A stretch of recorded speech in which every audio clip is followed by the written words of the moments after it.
Santo eres, Señor, a ti damos toda la gloria, toda la honra, toda la alabanza. Amén. No sé si recuerdan el miércoles anterior que hablábamos acerca de la generación de Noé. Solamente Noé y 7 personas más, 8 en total, dice la Biblia, que fueron salvos. Jesús decía, cuando el Hijo del Hombre venga, ¿hallará fe en la tierra? Estamos en los últimos tiempos, hermanos, son señales de los últimos tiempos. Dice el apóstol Pablo que en los últimos tiempos muchos apostatarán de la fe. ¿Qué es la apostasía? Es un rechazo deliberado de la doctrina, de la palabra del Señor para irme tras otras cosas que no son la palabra de Dios. Está profetizado. No es culpa del pastor, no es culpa del liderazgo. Estamos en los últimos tiempos y esa es una señal inequívoca que la venida de Cristo está cerca. Y dice la palabra que el que persevere hasta el final será salvo. Estábamos viendo modelos de familia. ¿Por qué es tan importante la familia? La palabra del Señor nos dice en Génesis capítulo 12 que Dios le dijo a Abraham: en tus simientes serán benditas todas las familias de la tierra. El Señor quiere tratar con las familias de la tierra. La familia es el diseño de Dios, pero el diablo, como sabe que le queda poco, está redoblando esfuerzos para que la familia sea trastornada, para que la familia sea deshecha, para que la familia sea debilitada. Pero usted y yo, como parte de la iglesia de Cristo, estamos llamados a demostrar y a mostrarle al mundo que se puede ser diferente. Vamos a buscar Génesis capítulo 19 del 1 al 39, archiconocido, el pasaje de Sodoma y Gomorra. Y vamos a analizar, aquí nos quedamos, la familia de Lot. ¿Quién es Lot? Lot es un sobrino de Abraham que su padre había fallecido.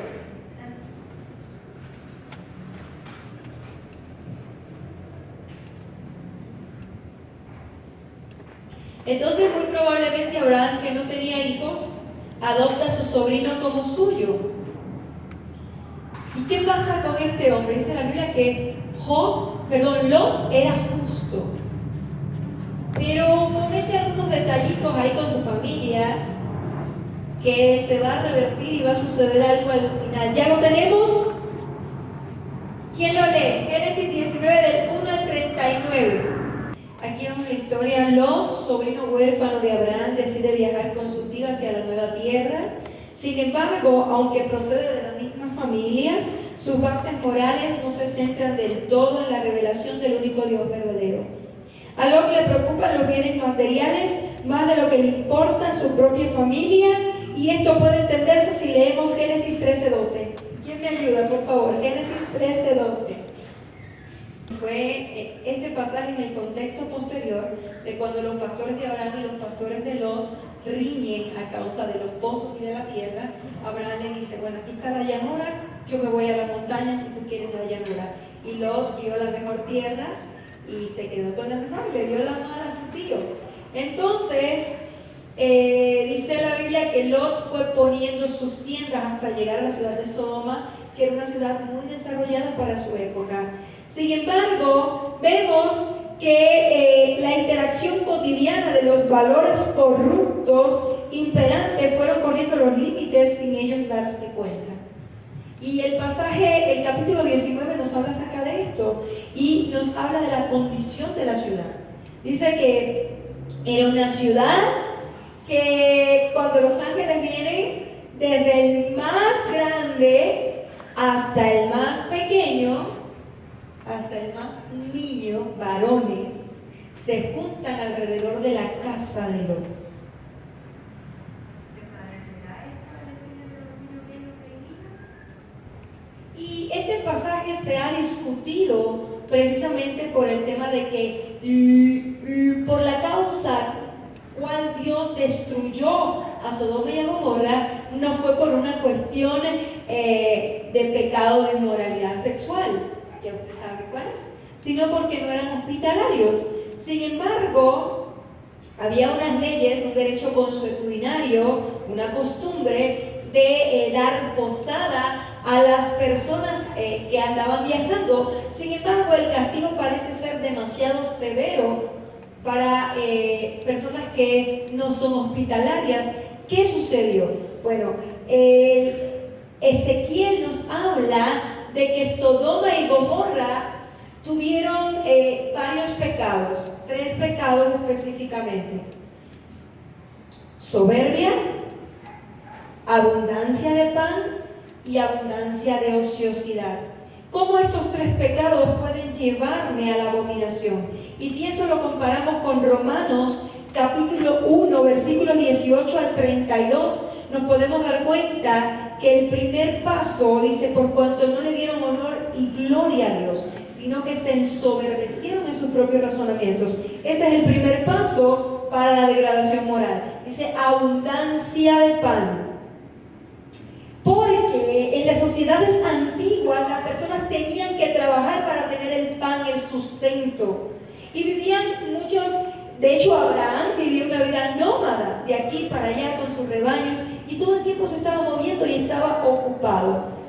Sin embargo, cuando las sociedades se hacían más productivas y había comida, que ya no tenían que estar buscando trabajar para saciar su hambre y para sustentarse, entonces aparecía el ocio.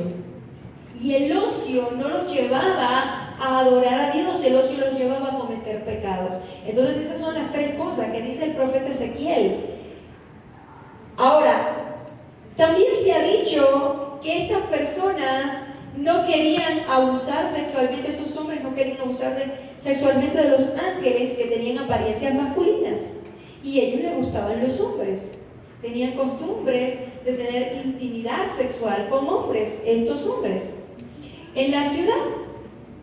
Sin embargo, en el Antiguo Testamento el vocablo yada, probablemente lo han escuchado, que es conocer, conocimiento íntimo, conocimiento secreto, que se usa para Dios y su pueblo con esa relación de pacto. En el Antiguo Testamento 10 veces se usa con conocimiento en la intimidad sexual. Y conoció Abraham a Sara, su mujer, y ella dio a luz a Isaac. Y conoció Isaac a Rebeca, su mujer, y ella dio a luz a Jacob y a Esaú. 6 de las 10 veces que se usa en el Génesis, de las veces que se usa 10 veces, este vocablo yadá se usa con connotación de intimidad sexual. Y de esas 10 veces, solamente 6 se usan en el libro de Génesis. Y una de ellas está antes, cuando Lot le dice a estos varones: no cometan tal mal, aquí están mis hijas que no han conocido varón. ¿Por qué quiere sacar a sus hijas? ¿Y por qué se escandaliza de la conducta de estas personas? Precisamente porque es algo de inmoral. Ahora, que la homosexualidad no era el único pecado de las ciudades de Sodoma y Gomorra, cierto, pero de que era uno de ellos, era uno de ellos. La abominación, dice, y se encendieron en sus propias concupiscencias, hombres con hombres, y deshonraron así sus propios cuerpos, dice el apóstol Pablo. Esa es la abominación: no darle honra a Dios, ensoberbecerse en sus propios razonamientos, adorar el palo, adorar la piedra. Entonces aquí tenemos un hombre que es justo, un hombre que el Señor salva. El contexto, capítulo 18 del libro de Génesis, el profeta Abraham, porque dice la Biblia que era profeta, intercede delante de Jehová por la ciudad de Sodoma y Gomorra. 50 justos, no la destruiré por amor a los 50 justos, ya se ubicaron, ¿verdad? Hasta llegar a 10 justos. Sin embargo, en la ciudad de Sodoma y Gomorra no había justo ni siquiera uno, porque Lot no era de Sodoma y Gomorra, Lot era extranjero. Por tanto, ¿qué hace el Señor? Lo saca de allí. Ah, pero la mente de Lot ya se había perturbado.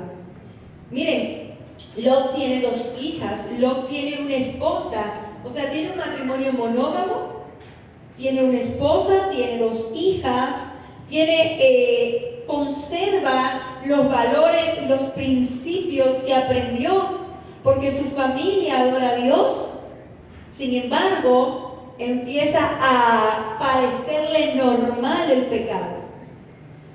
Tal es así que es capaz de decir: aquí están mis hijas que no han conocido varón, prefiero que las abusen a ellas antes de que tengan intimidad con estos varones.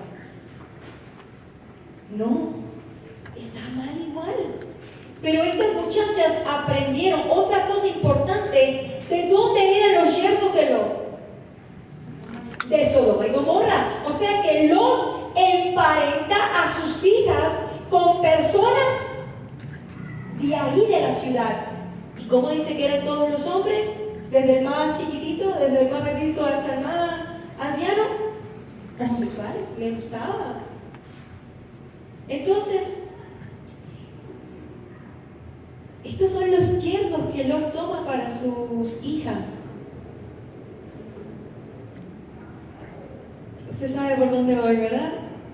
La esposa de Lot dice que miró hacia atrás, dice su Biblia. Pero ¿qué hizo realmente? El hebreo, el verbo, describe que no fue que hizo esto, sino que se volvió a caminar. Se regresó exactamente. La esposa de Lot se regresó. ¿Y cómo se regresó? Quedó convertida en estatua de sal. ¿Por qué? Porque la alcanzó el juicio de Dios.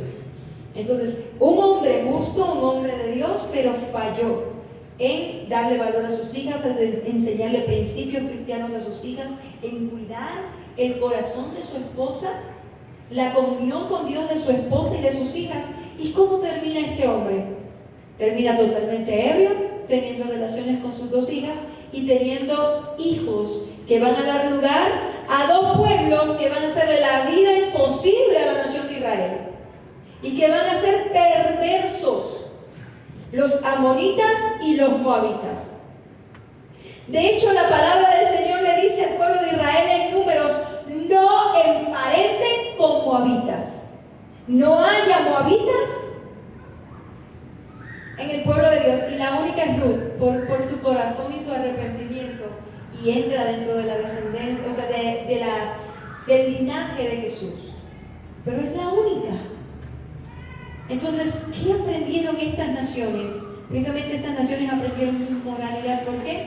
Porque Lot no fue un padre de familia que puso a Dios en primer lugar, porque diluyó la enseñanza de la palabra de Dios, de la revelación de Dios, y se amoldó a este mundo. Tenemos ahora los capítulos 25 al 27, a Jacob y a Esaú. Jacob y Esaú son 2 varones, hermanos fraternos, gemelos fraternos. Esaú es muy velludo y Jacob es lampiño. Estos 2 varones mostraron una rivalidad que se originó desde el propio vientre. Y había una profecía, y usted lo puede leer. Dice: en tu seno hay 2 naciones que están peleando. Y había una profecía que el más joven de los 2, el que nació de último, Jacob, iba a ser mayor.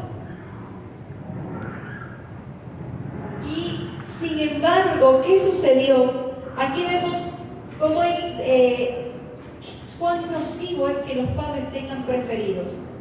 Isaac tenía preferido a Esaú, que era su hijo mayor.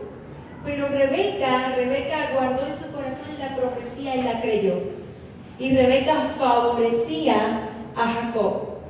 Jacob era el de la promesa, Dios lo había dicho desde el principio. Pero estos 2 padres no se pusieron de acuerdo. Y aquí vamos a ver, Isaac y Rebeca, cada uno tenía un hijo favorito. Al nacimiento de los chicos, Dios dio una promesa sobre la vida de Jacob que Isaac menospreció y consintió a Esaú, mientras que Rebeca sí contempló la promesa, pero intentó favorecer a su hijo predilecto, Jacob, por sus propios medios. Estas preferencias llevaron a los muchachos a luchar por quedarse con la herencia. Desde el propio nombre, Jacob, suplantador. Y aquí vemos la rivalidad. Estos patrones familiares estaban tan arraigados que Jacob los replicó nuevamente. Y si analizamos la vida de Isaac, Isaac fue un hombre de Dios, un patriarca. Dios ratificó el pacto con su padre, pero ¿a poco no hizo las mismas cosas que hizo Abraham? Sí las hizo. De hecho, vemos a Isaac diciendo de Rebeca: ella es mi hermana. Así que muy probablemente vio a Abraham hacerlo varias veces, aunque la Biblia no refiere 2 veces, pero lo hizo muchas más. Porque esas 2 veces que la Biblia dice, Isaac no había nacido, ¿qué creen? Entonces lo hizo 2 veces. Y Jacob replicó los patrones familiares. Isaac ofreció sacrificio, Isaac buscó a Dios, pero Isaac hizo los mismos errores que su padre. Y aquí vemos favoreciendo al hijo Esaú, mientras que su esposa favoreciendo a Jacob. ¿Y qué llevó esto? A que fueran 2 naciones con tanta rivalidad que, si han leído la profecía de Amós, el Señor habla palabra de juicio contra Edom. ¿Quién es Edom? Edom es el país que sale de la descendencia de Esaú, porque era tanto el resentimiento de Esaú por haber perdido la primogenitura. ¿Qué representaba la primogenitura? ¿La qué? ¿Qué representaba la primogenitura? Si ustedes leen, Jacob no se quedó con absolutamente nada de la herencia de Isaac. Toda se la quedó Esaú. ¿Pero qué era la primogenitura? La primogenitura de los derechos de bendición para ser la nación escogida. Eso era la primogenitura. Jacob lo había entendido. Jacob, ¿qué quería? La bendición de Dios. Jacob quería la comunión con Dios. ¿Qué quería Esaú? Esaú solamente quería la riqueza. Con la riqueza se quedó. Pero Dios veía el corazón de Jacob. Aunque Jacob suplantó, engañó para tener la bendición de Dios, Dios le llevó a tener un encuentro personal con él y le cambió el nombre por Israel. Entonces, estos patrones tan familiares, Jacob los replicó nuevamente al preferir a José sobre sus demás hijos. ¿Por qué a José? Porque José era el hijo de la mujer que realmente la amaba. Su tío Labán lo engañó. ¿Por qué? ¿Por qué lo terminó casando con 2 de sus hijas? Porque no quería darle herencia. No quería que él heredara. Entonces, en esta pelea que ellos se hacían, porque Jacob, su plantador, no había tenido el encuentro con el Señor, Jacob estaba ganándose los derechos y Dios lo bendecía. Pero Labán también era un tremendo. Cuando se iban ya de regreso a casa de su padre, ¿qué hizo Raquel? ¿Sí lo ha leído? Vamos como muy rápido, pero para que usted vea los patrones familiares.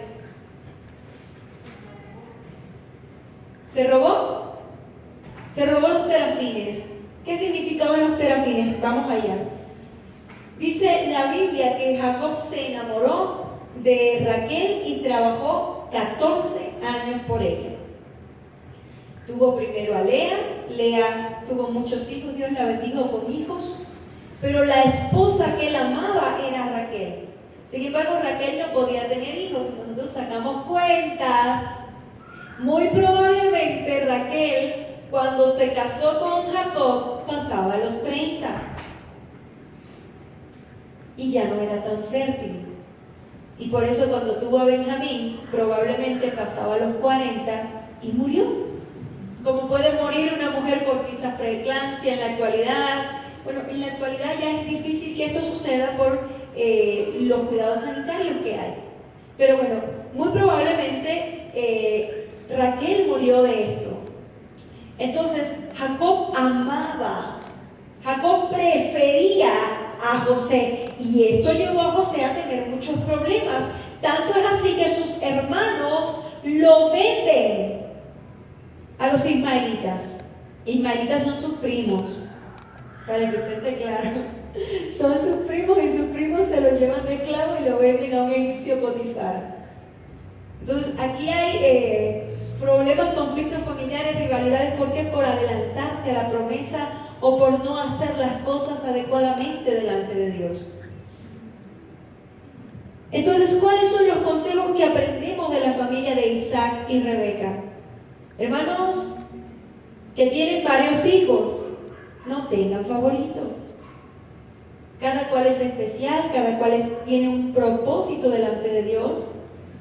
Cada cual fue diseñado por Dios para una función específica.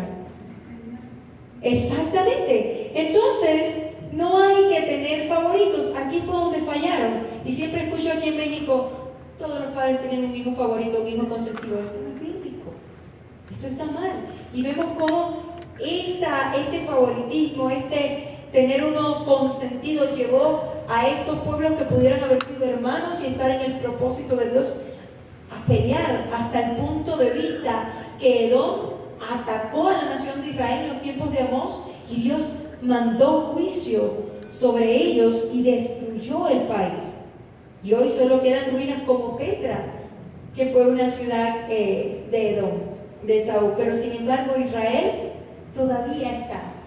Entonces, ¿qué aprendemos? Aprendemos que tenemos que ser parejos y tratar a cada uno de los hijos con el amor y con la dignidad que Dios le ha dado. Nos vamos rápidamente a la familia de Job y vamos a leer Job 1:5 y Job 2:9 al 10. ¿Qué aprendemos de esta familia? Me encanta, me fascina. Capítulo 1 y capítulo 2 del libro de Job. Esta familia es un ejemplo de fidelidad y resiliencia en medio de las crisis. Job, uno de los patriarcas contemporáneos de los descendientes de Abraham, tuvo una familia con cualidades destacables. En primer lugar, se le menciona como una sola esposa en medio de la poligamia del Medio Oriente. Job también velaba por la vida espiritual de sus hijos, ofreciendo sacrificios por ellos e involucrándoles en la adoración a Dios. Vamos a leer Job 1:5. ¿Quién me ayuda? Job se preocupaba por la vida espiritual de los muchachos. Los llevaba a la adoración, les presentaba a Dios. Hermanos amados, aquí tenemos un paradigma. Si queremos que los muchachos tengan vidas exitosas, si queremos que los muchachos sean salvos, desde que son pequeñitos hay que llevarlos a conocer al Señor, a un encuentro personal con Cristo. Y luego me siento frustrada cuando alguien dice: mi hijo no quiere nada con el Señor. Pero ¿dónde está la enseñanza? ¿Dónde está la comunión con Dios que tú le mostraste, que tú le enseñaste? Y aquí vemos un ejemplo de Job. Job iba, no sabía si habían pecado o no, pero bueno, por si acaso, vamos a adorar, vamos a arrepentirnos, vamos a pedir perdón. Job los involucraba constantemente. Job velaba por la vida espiritual de sus hijos, ofreciendo sacrificio por ellos e involucrándolos en la adoración a Dios. Otro elemento que muy a menudo se pasa por alto es la sólida relación matrimonial que el patriarca mantenía con su esposa. Aunque al principio del libro la fe de ella no es muy destacable y hace argumentaciones necias, no lo abandona. La esposa de Job se mantiene con él. Él no cambia de esposa. Aunque ella dice: maldice a Dios y muérete, o sea, no puedo verte así, ya, suicídate, es lo que le está diciendo. Pero ella se queda a su lado y al final pasa en la crisis. ¿Por qué? Porque Job es un hombre de Dios. Vamos a leer Job 2:9 al 10. Ahí está. Ella hace una argumentación fatua, pero ¿cómo es la respuesta de Job? Es una respuesta de santidad, es una respuesta de corrección, pero en amor. Y ese ejemplo, esa fidelidad de Job, aún en medio de la prueba, aún en medio de la enfermedad, hace que esta mujer se mantenga hasta el final y puedan superar la crisis. Ahora, se explica que Dios recompensó a esta familia con el doble de todo lo que había perdido. Sin embargo, solo le dio 10 hijos, puesto que los primeros 10 no se perdieron. Vamos a leer Job 42:13. Dice que Dios le dio el doble de camellos, el doble de cabras, el doble de vacas, el doble de riquezas, pero solamente le dio 10 hijos. Y Job tenía 10 hijos. Job tenía 10 hijos, que 10 hijos murieron en un solo día, pero le volvió a dar 10 hijos. ¿Por qué no le dio 20? ¿Qué pasó aquí? ¿Quién lo tiene?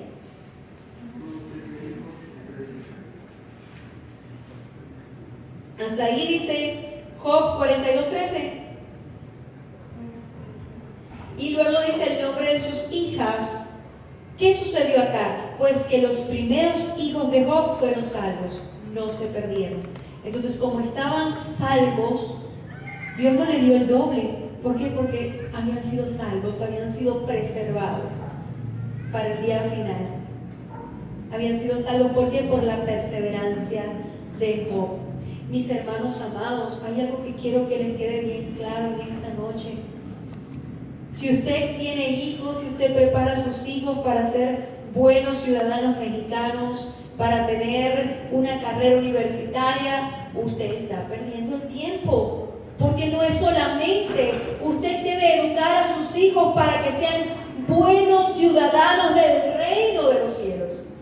Porque el tiempo que van a vivir en este mundo es muy corto, pero el tiempo que van a vivir en la eternidad es para siempre. Por lo tanto, lo más importante que usted tiene que inculcar en su familia es el temor de Jehová. Porque si ellos tienen temor de Jehová, ellos van a ser buenos ciudadanos. Ellos van a ser buenos padres de familia. Ellos van a ser buenos vecinos. Pero si no hay temor de Dios, podrán ser todos los profesionistas que sean. Yo era una niña pequeñita que corría. No sé si han visto los estados de mis estados de WhatsApp. Mi sobrina Ashley tiene 2 añitos. Así como mi sobrina Ashley, yo era una niñita que corría y súper inquieta en la iglesia, sumamente inquieta. Mi hermana igual, éramos chiquitillas, pequeñitas, pero mega inquietas. Si no hubiera sido por la corrección y la disciplina de mis padres, yo hoy estuviera en el mundo. Yo tenía todo para no ser salva. Yo tenía todo para irme a descarriar en el mundo. Pero la enseñanza, la devoción a Dios, la fidelidad que yo vi en mi hogar, hace que yo esté hoy delante de ustedes. Entonces, hermanos amados, la vida de Job es un ejemplo de integridad y de enseñanza. ¿Cuál es el desafío? Que ellos conozcan a Cristo. No que sean buenos ciudadanos, no, que sean salvos. Porque si son salvos, todo lo demás ya está garantizado. Eso es lo que aprendemos del libro de Job. Vámonos ahora rápido al libro de Éxodo.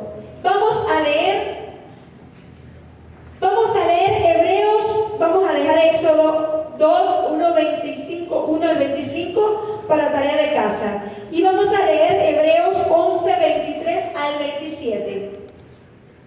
Los padres de Moisés son otro ejemplo de fidelidad y de buena enseñanza. ¿Quién lo lee? Muchas gracias. Éxodo 2, 1 al 25. La historia de la familia donde nació Moisés comienza con un varón levita que se casa con su tía. Sin embargo, en medio de la asimilación de la cultura egipcia por parte de los hebreos, vemos un hombre y una mujer, gente de fe, gente de Dios. ¿Y cómo lo sabemos? Bueno, el libro de Hebreos los presenta. Los padres de Moisés le vieron un niño hermoso por la fe. Había una promesa. Y esto, la palabra del Señor nos muestra más datos, pero usted tiene que leer y tiene que revisar el contexto para no perderse ningún detalle. El libro de Éxodo nos presenta 3 hijos de estas personas que sabemos que se llamaban Amram y Jocabed por las genealogías. Tenemos a Moisés, el libertador, que lideró la nación de Israel. Tenemos a Aarón, el sumo sacerdote, que ofrecía sacrificios y era el encargado de llevar a la nación a la adoración a Dios. Y tenemos a Miriam, una mujer hermana también, que Dios la usaba como vocera y profetizaba. En una sociedad patriarcal, una mujer llena de Dios. Éxodo 15, sale Miriam con las mujeres de Israel y cantan un salmo profético. Señor, echaste al caballo y al jinete en el mar rojo, te alabamos. Estos eran los 3 hijos, 3 de los hijos que hablan.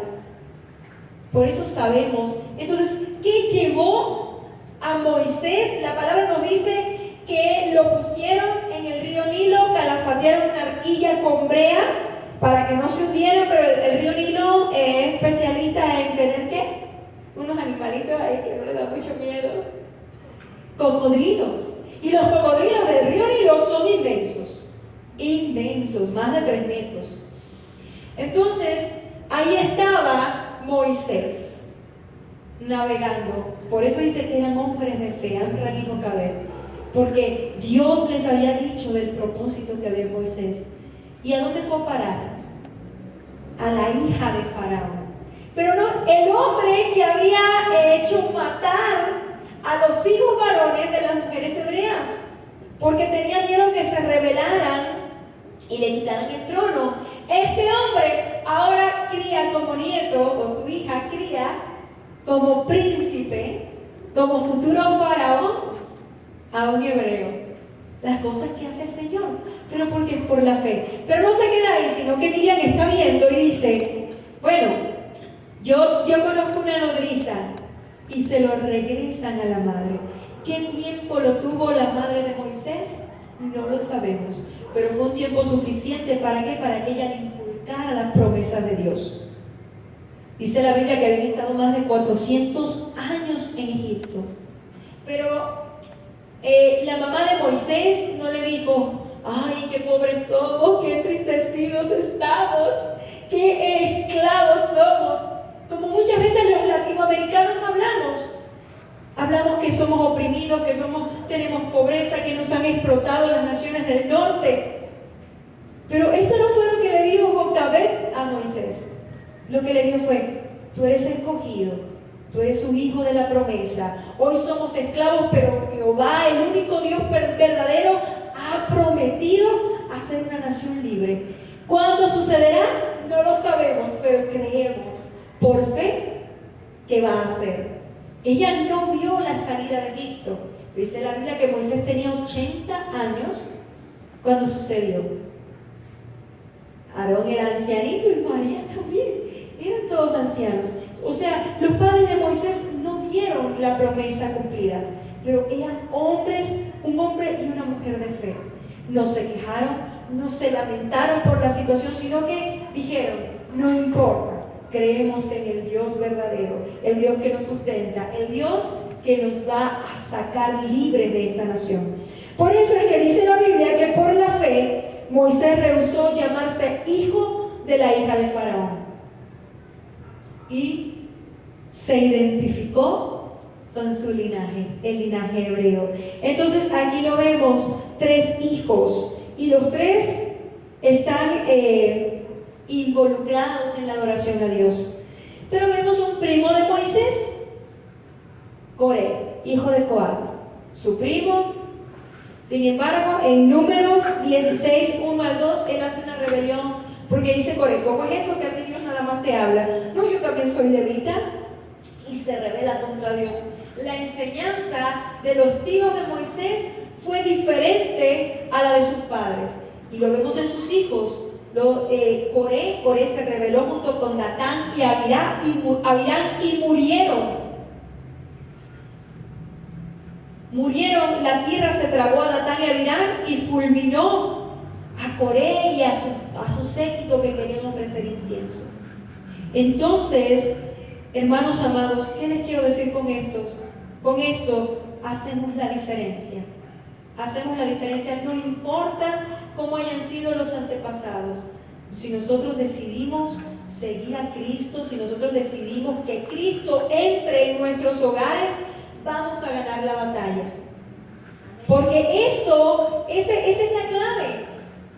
que los jóvenes, las personas conozcan a Cristo. Esa es la clave. Vámonos rápidamente a las leyes familiares levíticas. Levítico 18 al 20, capítulo 18, capítulo 19 y capítulo 20. No los vamos a leer. Un resumen de estas prohibiciones claves. Esto es lo que se llama el Código de Santidad Levítico, y aquí Dios norma cómo deben ser las relaciones de parentesco hasta el día de hoy. Son la base de la ética y de las relaciones familiares en todos nuestros ordenamientos jurídicos. Dice, en primer lugar, relaciones con familiares. Se prohíben las relaciones sexuales con la madre, madrastra, hermana, incluyendo las medias hermanas, o sea, ya no se pueden casar Abraham y Sara, bajo la ley mosaica, nieta, hija del hijo o hija de la hija. Segundo, relaciones con la esposa del otro. Esto es adulterio. Se prohíbe tener relaciones con la esposa de otro hombre, así como una mujer durante su periodo menstrual. Relaciones con animales. Se prohíben las relaciones sexuales con animales. Relaciones homosexuales. Se prohíben relaciones de este tipo. Sacrificio de niños. Se prohíbe ofrecer niños a Moloch, un dios pagano, que se calentaba y los niños eran arrojados ahí, se quemaban. Y para que no se oyera el llanto de estos niños siendo chicharrados en estos cultos tan satánicos, tocaban tambores. ¿Para qué? Para que el grito no se escuchara. Hay un pasaje específicamente, y ya con este vamos a terminar. ¿Quién lo lee? Levítico 24, 10 al 23. Y es importante. Y con este terminamos nuestra análisis de las familias del Pentateuco.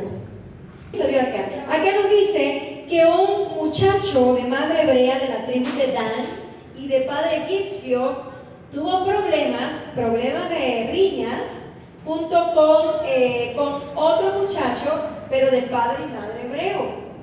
Y en esta blasfemia, o sea, en esta riña y en este pleito, el muchacho mestizo maldice, y cuando dice la palabra del Señor, maldice el nombre, está hablando del nombre de Dios, porque los hebreos en el Antiguo Testamento no mencionan el nombre de Jehová. Cuando dice maldijo el nombre, está hablando de que se mofó, se burló, vituperó el nombre de Dios. Fíjense, ¿qué aprendemos de esto? Hermanos amados, muy sencillo. Era una mujer hebrea casada con un egipcio. Los egipcios tenían esclavizados a los hebreos. Muy probablemente esta mujer o este muchacho, por ser hijo de un egipcio, se creía superior. Muchos egipcios salieron con la nación de Israel a causa de las señales y milagros que vieron, con las plagas y cómo Dios castigó a los dioses de Egipto. Sin embargo, hermanos amados, cuando la enseñanza no es cristocéntrica, cuando hay yugo desigual en el hogar, papá inconverso, mamá cristiana, hermanos amados, va a ser difícil tener una enseñanza bíblica. ¿Qué sucedió con este muchacho? Que este muchacho salió lo que había en su corazón. Muy probablemente cuando estaba riñendo con este otro, le dijo, se burló de Jehová, se burló de los ideales de la nación de Israel, porque los ideales de la nación de Israel estaban asociados a quién es Dios. Dios los había sacado de Egipto, como Dios los había libertado. Entonces se burló de Jehová, precisamente porque no había una enseñanza clara. ¿Qué pasó con este muchacho? Lo apedrearon y murió. Hermanos amados, esto nos enseña que inculquemos, y aquí hay jovencitas y jovencitos, no se casen con inconversos. No lo hagan. No es saludable. Hay tantas historias, tantos testimonios de mujeres que han sido maltratadas, de hombres que han perdido el propósito de Dios por no haber esperado la voluntad de Dios. Y aquí está esta historia, muy antigua en el Antiguo Testamento, pero nos ilustra. ¿Qué pasó? Un muchacho que no tuvo la enseñanza correcta porque estaba sincretizada, estaba diluida. ¿Por qué? Porque había elementos de cultura pagana. Maldijo el nombre de Dios y murió. La Biblia no lo dice, pero muy probablemente esta mujer sintió dolor por perder a su hijo. Nadie quiere perder a su hijo. Pero esta es la consecuencia de que no hayan principios bíblicos, principios claros en la palabra del Señor. Así que este es el reto en la noche de hoy. Hermanos amados, establezcamos enseñanzas bíblicas en nuestros hogares. Que los niños no se pierdan. Eduque niños para el reino de los cielos. No deje que el diablo se quede con ellos. Dios me bendiga.